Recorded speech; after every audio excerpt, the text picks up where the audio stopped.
ನಮಸ್ಕಾರ ಸ್ನೇಹಿತರೆ, ಇವತ್ತಿನ ವಿಡಿಯೋದಲ್ಲಿ 50+ ಪ್ರಾಂಪ್ಟ್ ನಿಮಗೆ ನಾನು ಈ ವಿಡಿಯೋದಲ್ಲಿ ಶೇರ್ ಮಾಡ್ತೇನೆ. ಸೊ ಇದರಲ್ಲಿ ನಿಮಗೆ ಗರ್ಲ್ಸ್ ಮತ್ತು ಬಾಯ್ಸ್ ಎರಡು ಪ್ರಾಂಪ್ಟ್ ಕೂಡ ಇರುತ್ತೆ. ಸೊ ಪ್ರಾಂಪ್ಟ್ ಅನ್ನು ಹೇಗೆ ಯೂಸ್ ಮಾಡುವುದಂತ ನೋಡೋಣ. ಸೊ ಮೊದಲು ನೀವು ಗೂಗಲ್ ಸ್ಕ್ಯಾನರ್ ಓಪನ್ ಮಾಡಿ.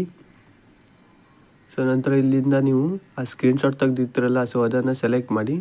ಸೊ ನಾನು ಒಂದು ಫೋಟೋವನ್ನು ಸೆಲೆಕ್ಟ್ ಮಾಡ್ತೇನೆ. ಸೊ ಈ ರೀತಿಯಾಗಿ ನೀವು ಸ್ಕ್ರೀನ್ಶಾಟ್ ತೆಗೆದಿರ್ತೀರಾ.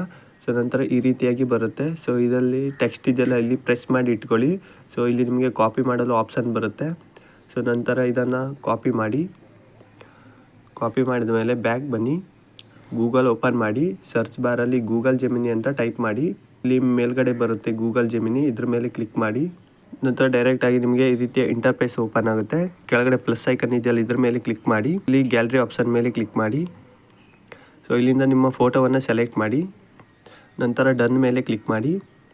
ಸೊ ಫೋಟೋದ ಕೆಳಗಡೆ ಪ್ರಾಂಪ್ಟನ್ನು ಪೇಸ್ಟ್ ಮಾಡಿ. ಸೊ ಇಲ್ಲಿ ಏನಾಗುತ್ತೆ ಅಂದರೆ, ಸೊ ಒಂದೊಂದು ಪ್ರಾಂಪ್ಟಲ್ಲಿ ಸೊ ಇಲ್ಲಿ ಮೇಲ್ಗಡೆ ಪ್ರಾಂಪ್ಟ್ ಅಂತ ಬರೆದಿರುತ್ತೆ. ಸೊ ಆ ಪ್ರಾಂಪ್ಟನ್ನು ರಿಮೂವ್ ಮಾಡಿ. ಸೊ ನಂತರ ಸೆಂಡ್ ಮೇಲೆ ಕ್ಲಿಕ್ ಮಾಡಿ. ಜಸ್ಟ್ ಸೆಕೆಂಡ್, ಸ್ವಲ್ಪ ಹೊತ್ತು ವೇಟ್ ಮಾಡಿ ಇಲ್ಲಿ ನೀವು. ಸೊ ನೋಡ್ಬೋದು ಸ್ಕ್ರೀನಲ್ಲಿ ರಾಧಿಕಾ ಪಂಡಿತ್ ಅವರ ಫೋಟೋ ಜನ್ರೇಟ್ ಆಗಿರುವಂಥದ್ದು ಎಷ್ಟು ಕ್ಲಾರಿಟಿಯಾಗಿ ಬಂದಿದೆ ಅಂದರೆ ಫೋಟೋ. ಸೊ ಈ ರೀತಿಯಲ್ಲಿ ನೀವು ಫೋಟೋವನ್ನು ಜನ್ರೇಟ್ ಮಾಡಿ. ನಂತರ ಈ ಫೋಟೋ ಡೌನ್ಲೋಡ್ ಮಾಡೋದಿದ್ರೆ ಫೋಟೋ ಮೇಲೆ ಕ್ಲಿಕ್ ಮಾಡಿ, ಮೇಲ್ಗಡೆ ಡೌನ್ಲೋಡ್ ಆಪ್ಷನ್ ಸಿಗುತ್ತೆ, ಡೌನ್ಲೋಡ್ ಮೇಲೆ ಕ್ಲಿಕ್ ಮಾಡಿ.